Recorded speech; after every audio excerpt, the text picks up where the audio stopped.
being led to believe that George Floyd is happening in every police department in the nation. There's a George Floyd around every corner. That was just false.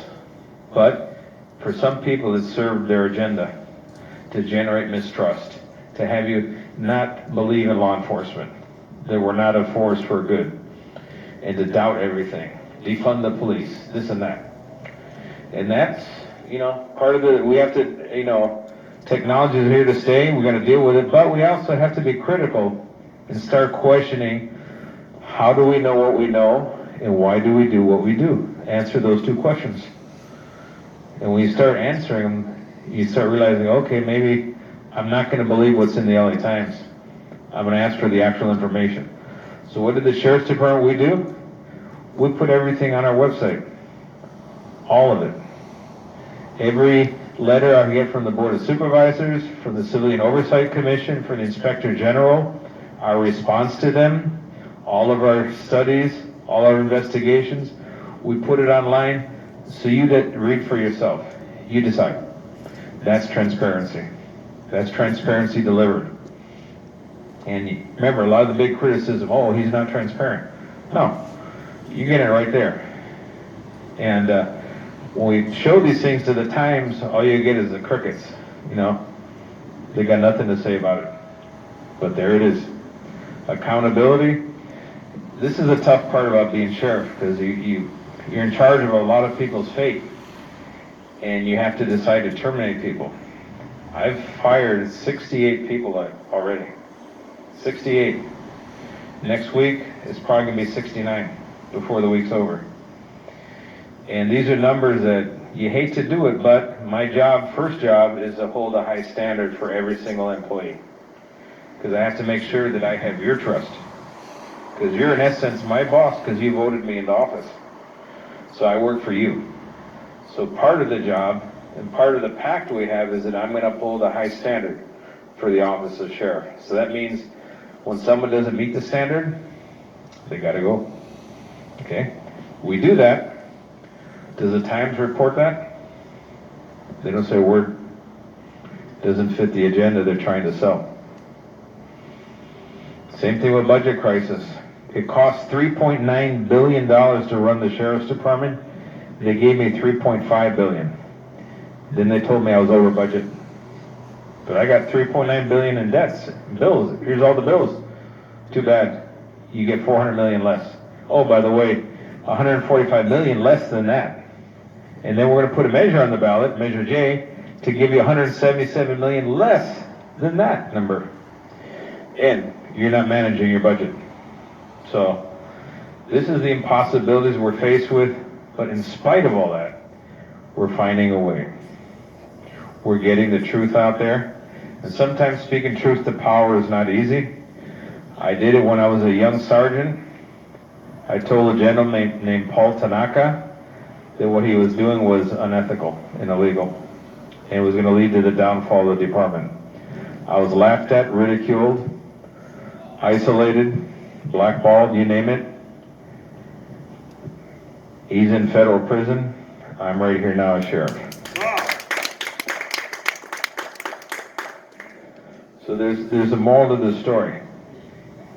When I challenged McDonald, I didn't just defeat McDonald, we defeated the political establishment that allowed someone like McDonald, because I don't think there's nothing wrong with him per se, but he bought into the logic that, well, if I fire as many people as possible, I'm going to be a good sheriff. You got to fire people when you have the right reason to, and you have the facts. You can't just fire people and ask questions later, because then who are you going to attract to take the job? Who's going to want a job when you could be fired the next week? No one's going to trust you. You have to be a good employer. We learned that lesson early on. So we fixed it. Last year we hired 1,100 deputies in 1 year. We set a record. Before they couldn't do that. We were shrinking as a department. Now we're back to growing, which is good. It's healthy.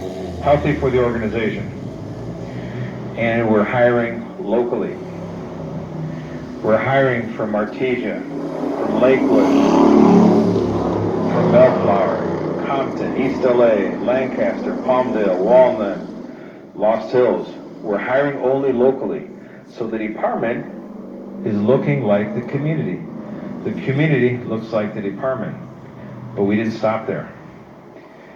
All throughout my career, the leadership ranks of the department never could speak a second language, didn't look like any of you, and that was considered normal. It was like, well, that's the privileged crowd. They're entitled to that. And I was told I should not aspire to go past the rank of sergeant. Yeah.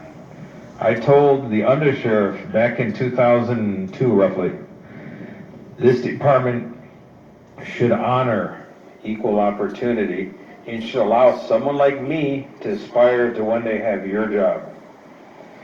He almost fell back in his chair.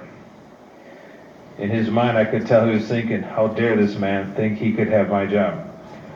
I sold myself short because I wound up being the sheriff. But the point is that everyone should have the opportunity to, and the ability, if they have the inclination and the desire and drive, to have any job on the department, including my job. This job is just a temporary job. It's all it is. It's not a lifetime endowment, not at all. I serve at the will of the public, now remain serving at the will of the community.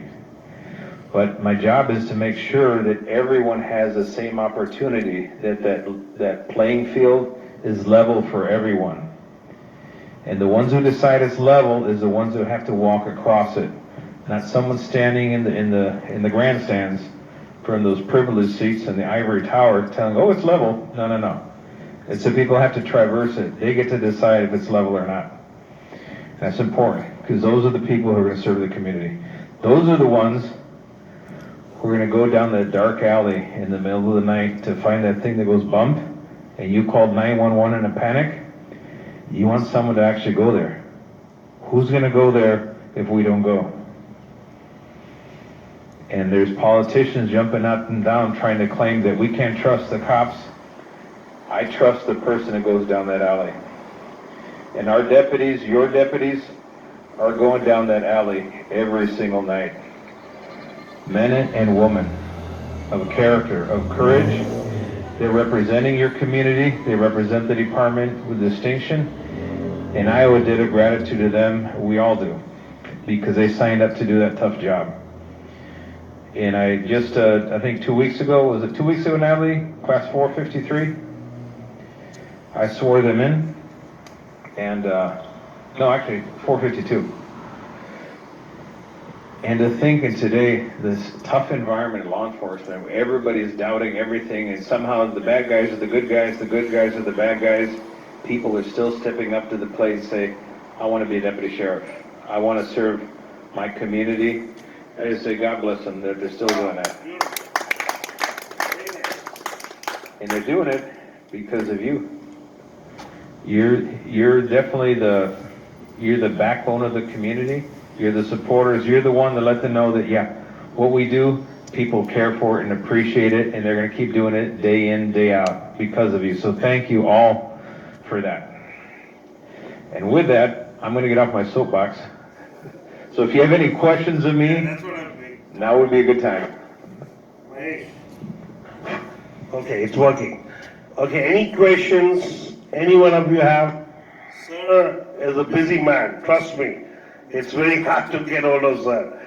So please ask the questions now. Anybody?